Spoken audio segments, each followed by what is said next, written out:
A fresh, crisp $100 bill floats like a fallen leaf before landing on an impeccable marble floor. Soon it is joined by another and another, a mocking cascade of wealth thrown at the feet of a simple waitress. The man who threw it, an industry titan with a fortune of billions, smiles with the carefree cruelty of a king. Every diner in the luxurious Manhattan restaurant holds their breath, expecting tears, a timid retreat, or perhaps an outburst of fury. They expect a scene. What they get is silence.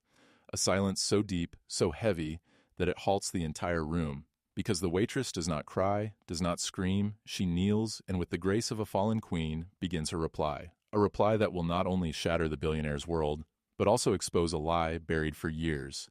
Stay to witness a takedown that proves revenge is a dish best served cold right in the center of a five-star restaurant.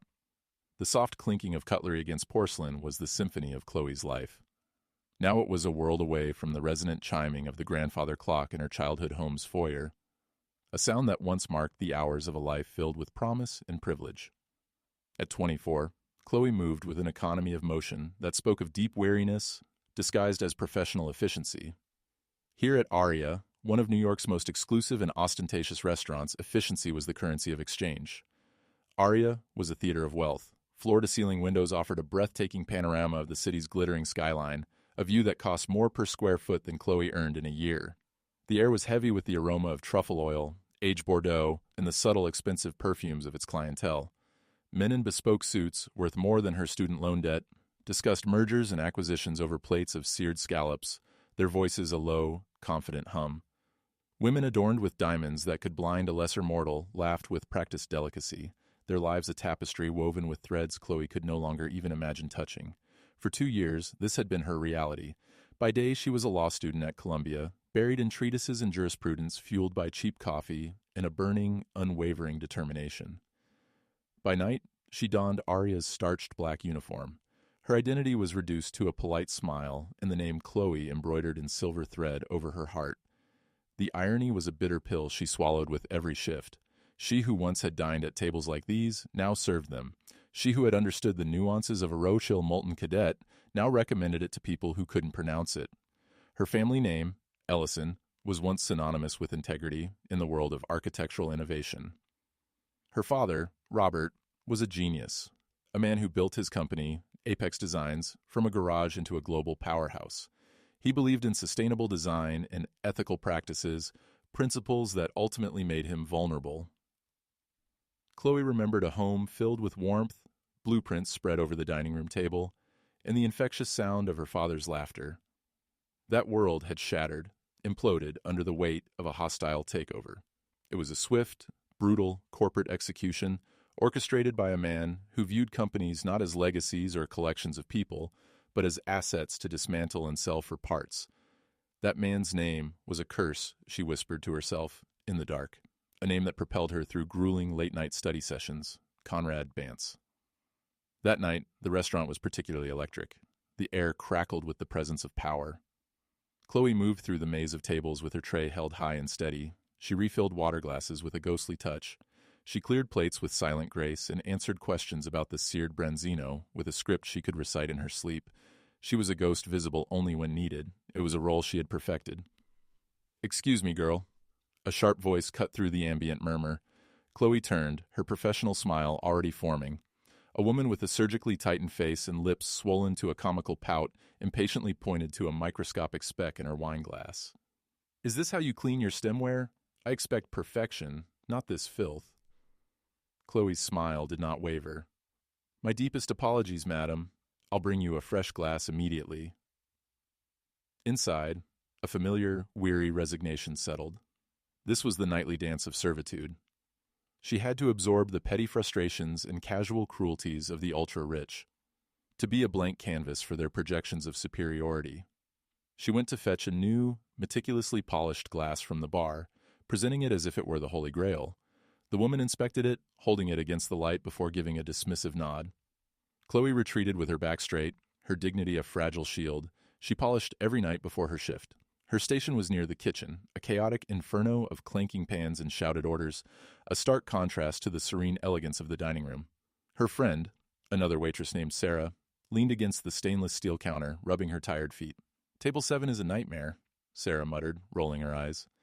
Mrs. Davenport is complaining that the ambient light is highlighting her wrinkles. Chloe managed a small, tired smile. I have the Winthrops at 12. They sent back their Chateaubriand because it was too symmetrically presented. They said it lacked artistic spontaneity. Sarah let out a giggle. Are you kidding me? I wish I were. They shared a look of mutual understanding, a silent acknowledgement of the absurd reality they inhabited. They were intelligent, hardworking women navigating a world that judged them by the uniform they wore. Sarah knew fragments of Chloe's story, that she was a law student, that she came from a different background. But Chloe kept the full, painful truth locked away. It was too heavy to share, a ghost that only haunted her. As she prepared to check on her tables, the restaurant manager, a perpetually stressed man named Mr. Dubois, rushed towards the entrance. His posture straightened. His anxious expression melted into one of obsequious reverence. This shift in his demeanor always heralded the arrival of a VIP, a whale, in restaurant parlance. Chloe looked towards the grand entrance. A silence seemed to fall over the front section of the dining room. Heads turned, conversations paused mid-sentence, and then he entered. It was him, Conrad Bance. The air in Chloe's lungs turned to ice. For a terrifying moment, the bustling restaurant faded. The sounds of clinking glass and hushed conversations dissolved into a dull roar in her ears. He looked exactly as he did in the pages of Forbes and the Wall Street Journal, but infinitely more menacing in person. He was tall and impeccably dressed in a charcoal gray suit that probably cost more than her semester's tuition. His silver hair was perfectly combed, his face a chiseled mask of aristocratic confidence. His eyes, a pale, cold blue, swept the room with an air of possession, as if he were inspecting a kingdom he had conquered. He was not alone. On his arm was a young woman, impossibly beautiful and alarmingly young, draped in a silk dress that shimmered under the chandeliers. She looked more like an accessory than a companion.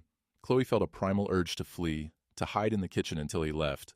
Her heart pounded against her ribs, a frantic drumming of panic and rage. This man, this predator in a tailored suit, was the architect of her family's ruin. He was the reason her father died of a heart attack 6 months after the takeover, a broken man, stripped of his life's work.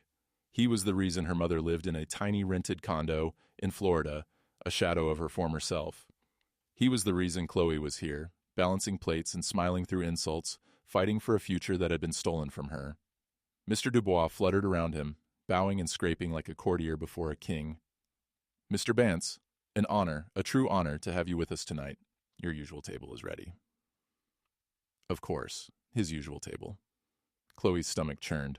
Of course, he would dine here, in this temple of excess, reveling in the fruits of his conquests. The table he was being led to was in her section. Panic tightened at its icy grip around her throat. She couldn't serve him, she couldn't stand before him, offer him water, and ask about his dietary restrictions. The mere idea was a violation, a sacrilege against her father's memory. She turned to Sarah, her voice a tense whisper. Sarah, can you take table 9 for me? I feel sick. Sarah's eyebrows furrowed with concern.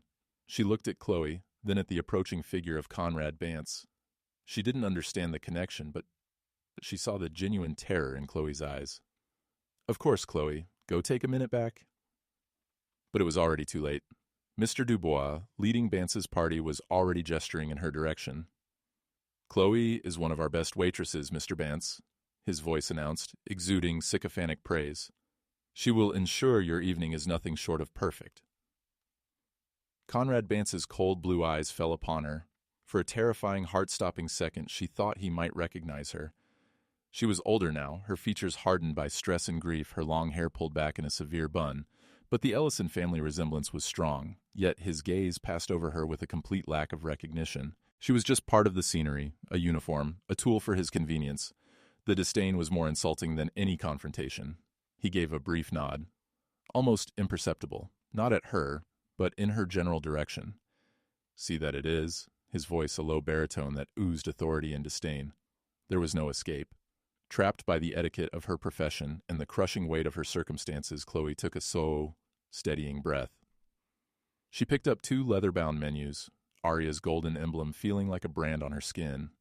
Her face became a mask of professional placidity, but underneath, a dormant volcano of rage began to simmer. She would serve the man who had destroyed her life. And as she walked toward the table, a dangerous thought began to form in the ruins of her fear. This was no longer just a job. It was a battlefield. Walking to table 9 felt like walking to her own execution. Each step was a deliberate, measured act of self-control. Her legs felt like lead, her breath caught in her chest. The polished marble floor seemed to stretch into an infinite, mocking expanse. Conrad Bance had already seated himself, shrugging off his jacket with a casual movement that revealed the perfect cut of his shirt. He didn't look at her as she approached, his attention already focused on the wine list he held with an air of expert scrutiny. The young woman beside him was busy taking a selfie, tilting her phone to capture both her flawless profile and the glittering cityscape behind her. Chloe paused at the edge of the table. The scent of Bance's cologne, something expensive with notes of cedar and arrogance, assaulted her senses, triggering a visceral memory of a press conference years ago. It was the one where he had announced the restructuring of Apex Designs, a clinical euphemism for its complete evisceration. She had watched it on television, clutching her father's hand as he stared at the screen, his face ashen. "Good evening," Chloe began, her voice miraculously steady, a testament to the iron grip she had learned to exert over herself. "My name is Chloe, and I'll be your server tonight. May I start you with some water? We have still, sparkling, or our artisanal spring water from Norway." Bance didn't look up from the wine list. "Sparkling, 2 glasses, and bring me the 2005 Chateau Margaux. Don't bother asking if I want to taste it first. Just decant it and bring it." He dismissed her with a flick of his wrist, his eyes still scanning the pages. It was an order, not a request, delivered with the casual assumption that the world was at his service. The young woman, whose name he hadn't bothered to introduce, finally looked up from her phone. "And can I get, like, a vodka soda with 3 really squeezed limes?" Her voice an empty drawl. "Of course," Chloe replied, maintaining her mask of polite neutrality. As she turned to leave, Bance's voice stopped her. "And girl," he said, the word girl dripping with condescension. He finally lifted his eyes to look at her, but his gaze was impersonal, like one looking at a vending machine. "Make sure the wine is at the correct temperature. Last week, I sent back a bottle. The sommelier should have been fired. Don't make me fire you." The threat was delivered so naturally, so devoid of emotion, that it was more chilling than any shouted insult. It was a simple statement of his power. He could erase her livelihood with a word, and it would mean nothing to him. Chloe's jaw tightened. "I will personally ensure it is perfect, sir," she said, the word sir tasting like ash in her mouth. She retreated to the sommelier's station, her hands trembling slightly as she relayed the order. The sommelier, a kind Frenchman named Jean-Luc, gave her a sympathetic look. He knew Bance's reputation. "The dragon is in his lair tonight," Chloe murmured carefully, retrieving the requested bottle from the climate-controlled cellar. "Handle with care. This one enjoys spitting fire." Chloe watched as he decanted the deep ruby liquid, the wine flowing like blood into the crystal vessel. Every minute spent waiting for it to breathe felt like an hour. She was trapped in a nightmare, forced to participate in this charade of courtesy with the monster of her past. She could feel his eyes on her from across the room, an impatient, demanding gaze that made her skin crawl. Returning to the table was even harder than the first approach. She poured the wine with a steady hand she didn't know she possessed. The rich aroma filled the air. Bance swirled the liquid in his glass, inhaled its bouquet with a theatrical flourish, and took a sip. He closed his eyes for a moment, an emperor testing for poison. "Acceptable," he finally pronounced, a word meant to be high praise. Then he launched into a monologue directed at his companion, but clearly meant for anyone within earshot to appreciate his importance. He spoke of a recent acquisition in Southeast Asia, of firing a board of directors, of the weakness of his competitors. He used words like eliminate, liquidate, and dominate. He was describing, in essence, the same strategy he had used to destroy her father's company. He was boasting about it. Chloe stood a respectful distance away, waiting to take their food order, forced to listen to the gleeful recounting of his veracity. Every word was a fresh stab in a wound that had never healed. She remembered the late-night phone calls her father had made, his voice tight and desperate as he tried to secure funding to resist the takeover. She remembered the day the building's signage was changed, the Apex Design sign unceremoniously taken down. She remembered the look of absolute defeat in his eyes, a light extinguished forever. "We're ready to order," Bancy said, snapping his fingers in her direction without looking at her. The sound cut through the air like a whip. Chloe stepped forward, her notepad in hand. "Certainly, sir. I'll have the Wagyu filet, cooked rare, and I mean rare, If the chef even thinks about cooking it beyond red, send it back. He ordered, and she will take. He looked at his companion as if she were a child whose tastes he had to guess. The lobster risotto and a side salad. She needs to watch her figure. The young woman offered a weak, tight smile, a flicker of humiliation in her eyes before it was quickly masked. Chloe's heart, despite its own turmoil, felt a pang of pity for her. She was just another asset to him, something to display and control. An excellent choice, sir, Chloe said, her voice a hollow echo. As the evening wore on, the ordeal intensified. Bance was a demanding, capricious diner. He complained that his sparkling water wasn't bubbly enough. He sent back his soup because it was a degree too cold. He chastised her for refilling his water glass too slowly. Then he admonished her for standing too close to the table. Each interaction was a small, calculated assertion of dominance, a way to remind her and everyone around them of his status and her insignificance. Chloe performed her duties with impeccable robotic precision. She anticipated his needs. She was attentive, yet invisible.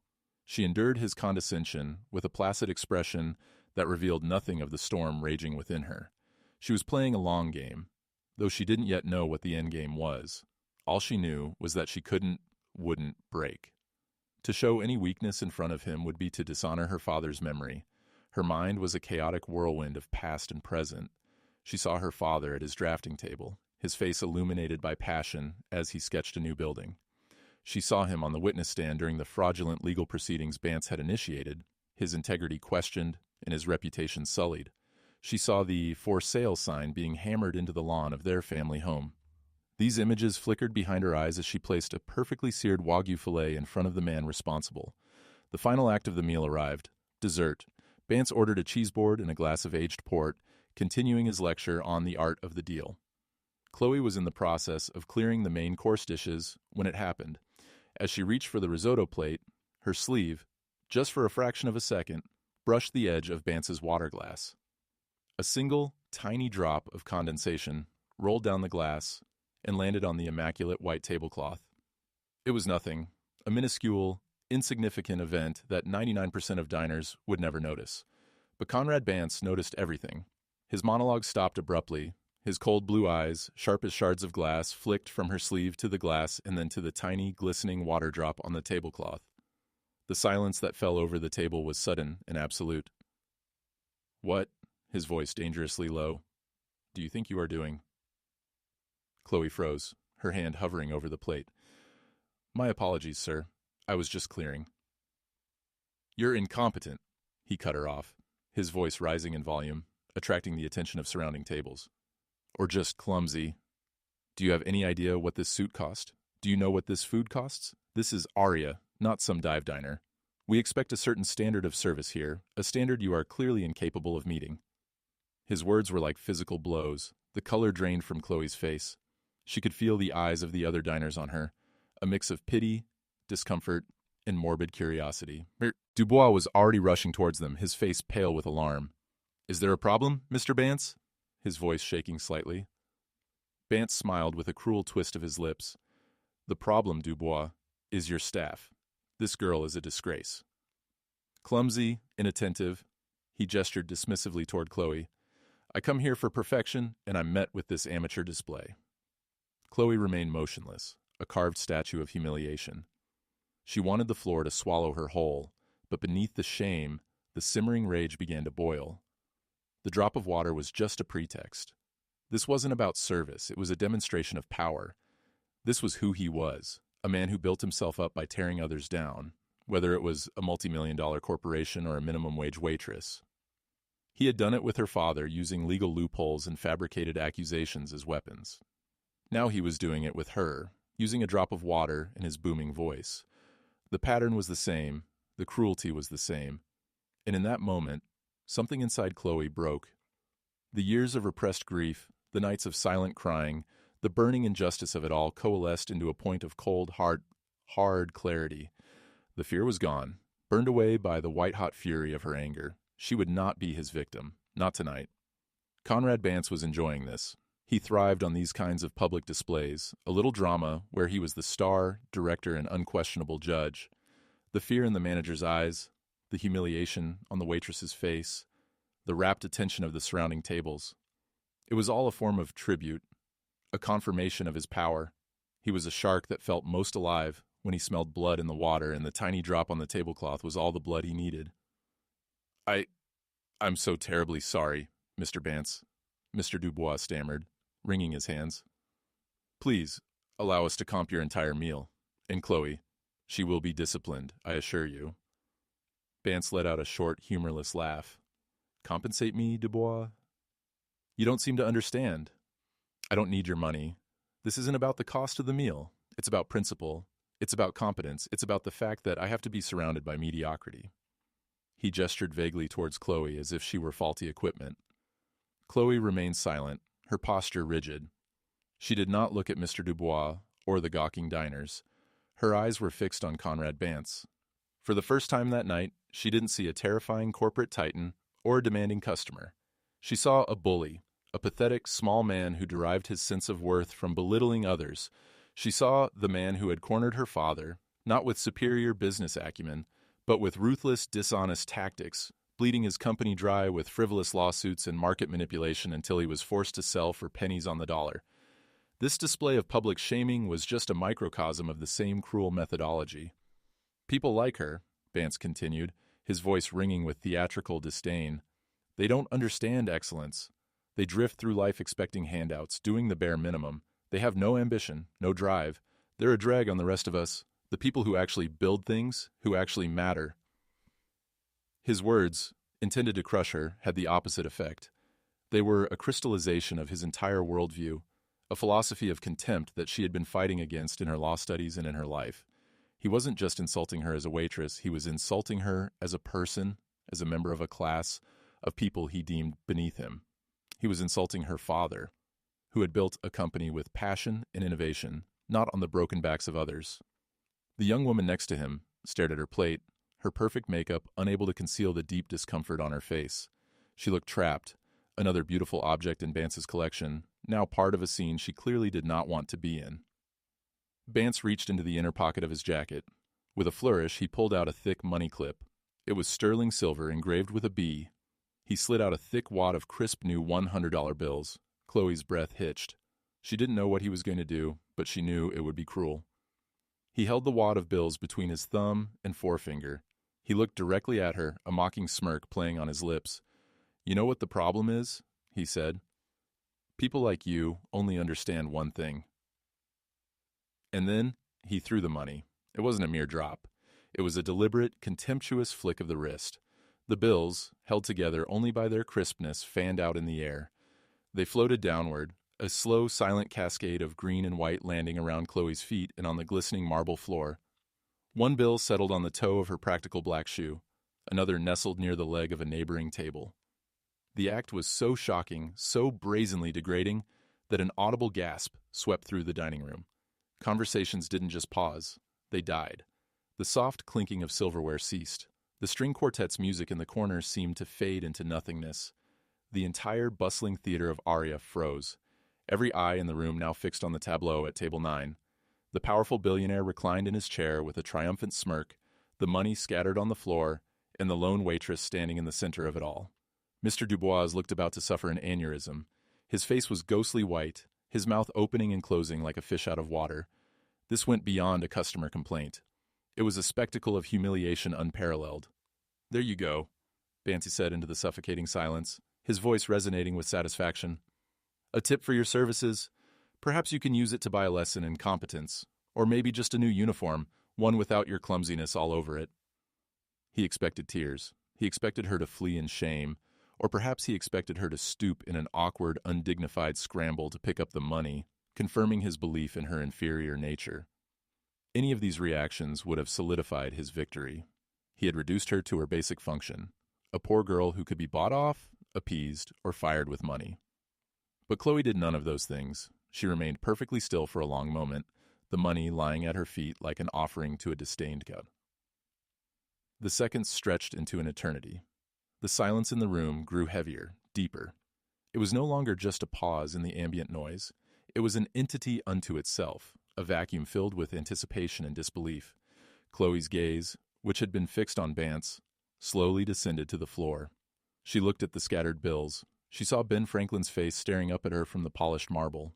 It was the currency of his country, the symbol of its ambitions and corruptions. It was the tool Bance used to build his empire and destroy her family.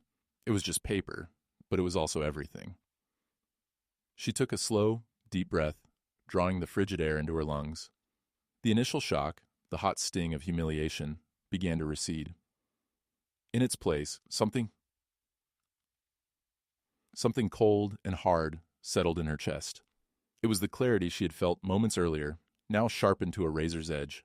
The game was over. The charade was done.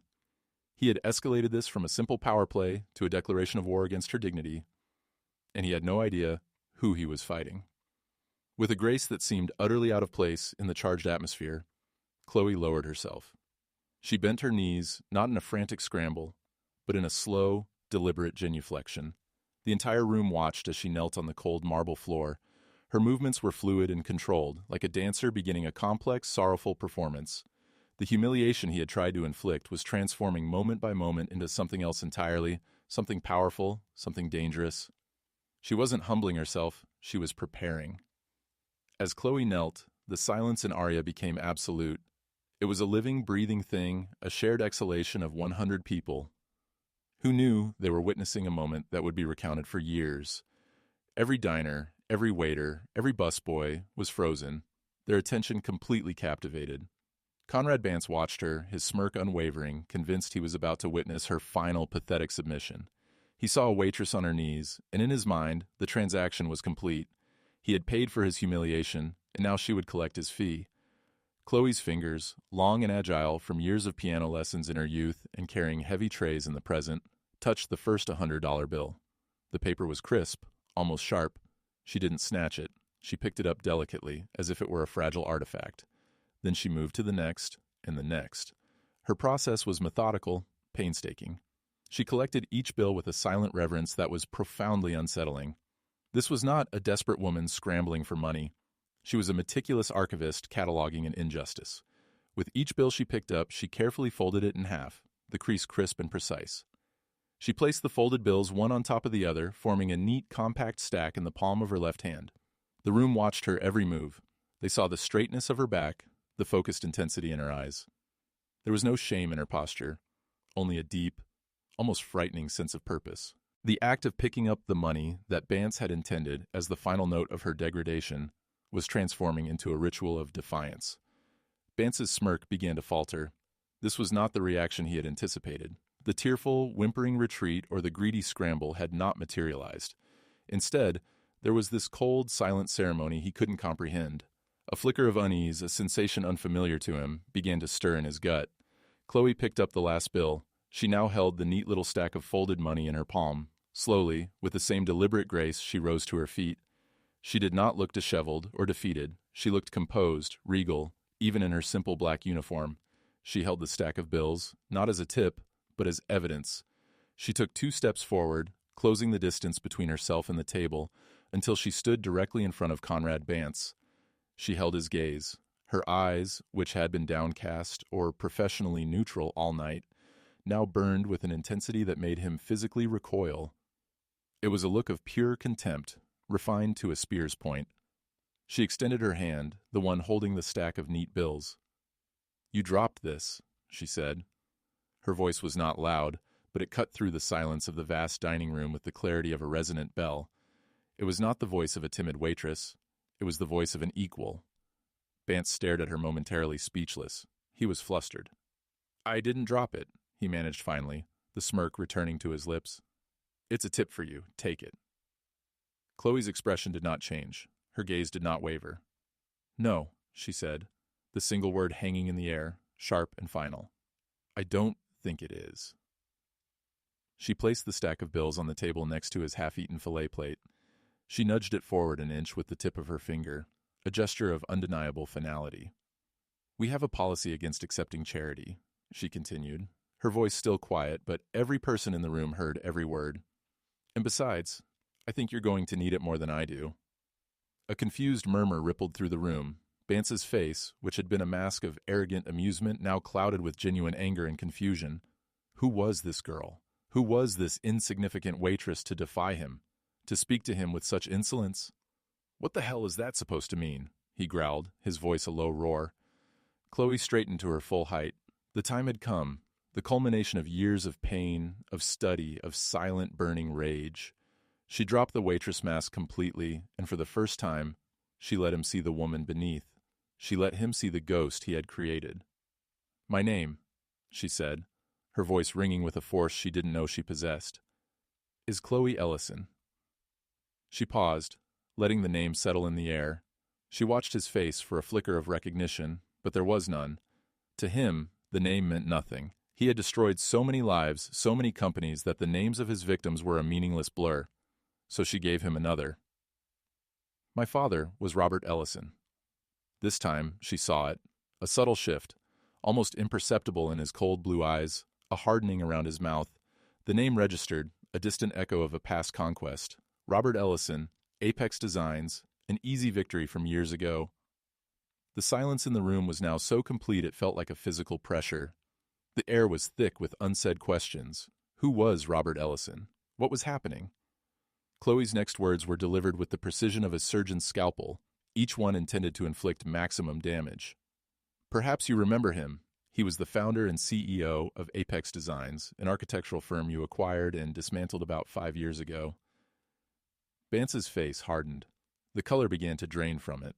The confident, sneering billionaire was gone, replaced by a man suddenly on the defensive, a man caught in a spotlight he did not control. He was no longer the director of this drama. He was its reluctant subject. Chloe pointed her chin toward the small stack of $100 bills she had placed on the table. "You threw $900 at my feet, Mr. Bance," she said, her voice dropping to an almost conversational yet chilling tone. "Let's call it a down payment." She paused again, her timing perfect, making sure the entire room was hanging on her next phrase. "It feels a little light," her voice laced with ice, "compared to the $300 million you stole from my family." The bomb had been dropped. The silence that followed was not empty. It was explosive. It was filled with the impact of 100 minds processing the revelation. The waitress, the girl he had humiliated, was the daughter of a man he had ruined. The petty drama over a spilled water drop had turned into a story of epic corporate malfeasance and personal vendetta. Every person in that room, the bankers, the lawyers, the socialites, understood the magnitude of what had just happened. Conrad Bance had not just insulted a waitress, he had been publicly confronted by his past. His face was a mask of disbelief, then fury, and then something else. A flicker of genuine fear. He had been exposed. His carefully curated image as a powerful, untouchable titan was shattering on the most public stage. He looked at Chloe. He finally looked at her for the first time. And he finally saw her. He saw the ghost of Robert Ellison in her determined jaw, in her intelligent, unforgiving eyes. The entire room held its breath. And in that silence, Conrad Bance realized his performance was over, and Chloe Ellison's was just beginning. The silence Chloe's revelation had created didn't just break, it shattered. It was replaced by a flurry of frantic, hushed whispers. Phones previously used to snap aesthetically pleasing food photos were now discreetly raised, their cameras pointed at table 9. The story was too sensational, too perfectly dramatic, not to be captured. A billionaire publicly shamed by the ghost of a past victim. It was the kind of story that would ignite social media and be dissected on news blogs for days. Conrad Bance, for the first time in his adult life, was completely flustered. His face cycled through a series of emotions: shock, rage, denial, and finally, a desperate attempt to regain control. He pushed his chair back, the legs scraping loudly against the marble floor. "This is absurd," he bellowed, his voice a little too loud, a little too forced. "This is a pathetic attempt at extortion.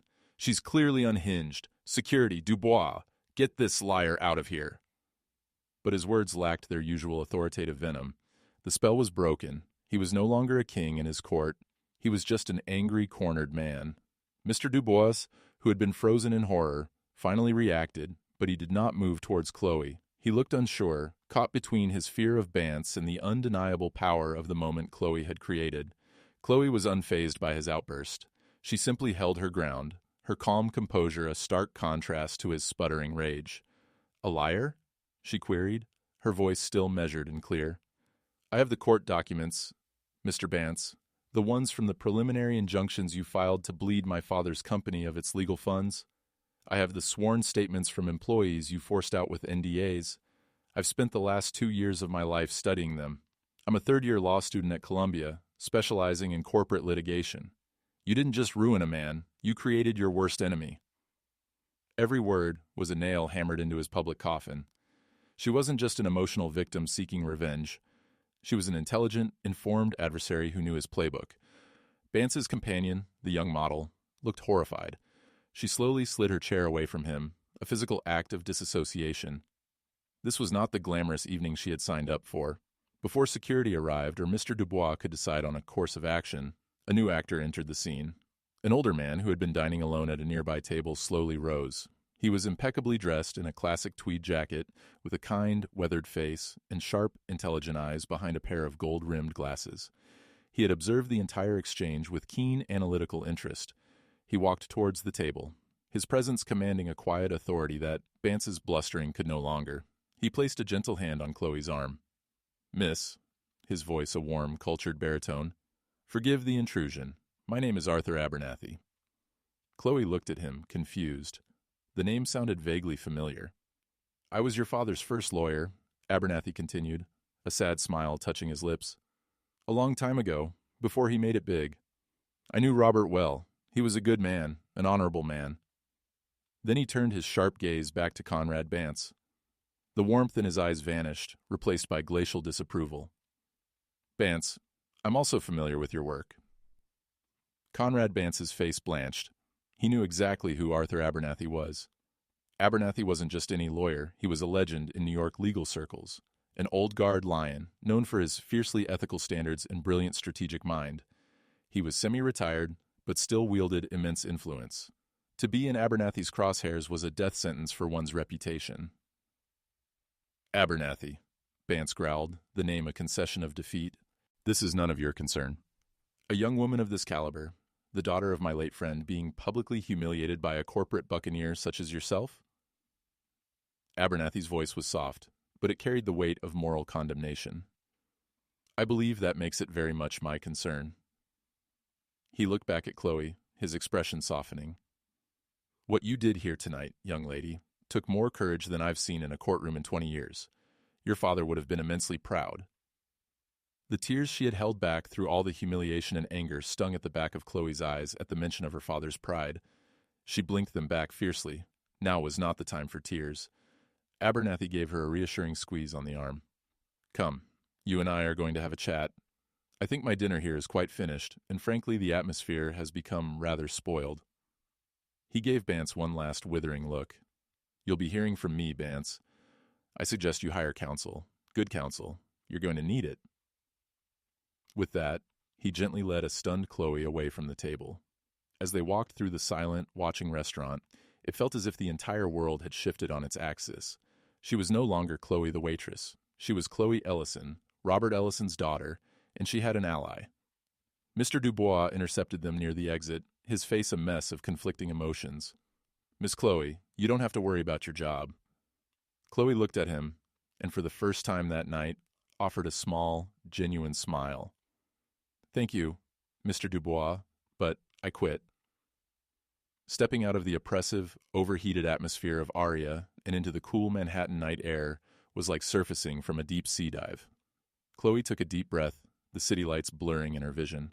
The adrenaline that had sustained her began to fade, leaving a deep, trembling exhaustion in its wake. "Are you all right, my dear?" Abernathy asked, his voice laced with paternal concern. "I think so," she breathed. "I'm not sure what just happened." "What just happened," Abernathy said with grim satisfaction in his tone, "is that you finally publicly gave Bance his comeuppance. Conrad Bancy values his public image above all else. He cultivates a persona as a brilliant yet ruthless visionary. You just showed a room full of the most influential people in New York that he's nothing more than a common bully and a thief." He hailed a cab, holding the door for her. "To my office.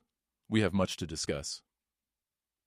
Inside the taxi, as the city lights sped past, Chloe's actions began to sink in. She had confronted the monster, she had spoken her truth, but now what? "Will he come after me?" The thought sent a sudden chill. His lawyers, his PR firms, They'll try to destroy me. They'll paint me as an extortionist, a gold digger. Let them try, Abernathy said, his eyes gleaming.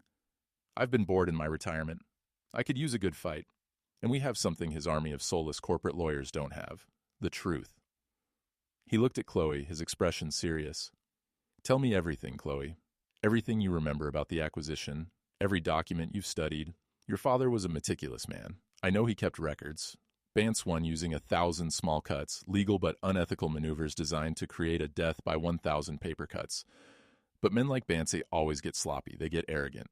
Somewhere in that mountain of documents is a mistake, a lie, an illegal act. Our job is to find it.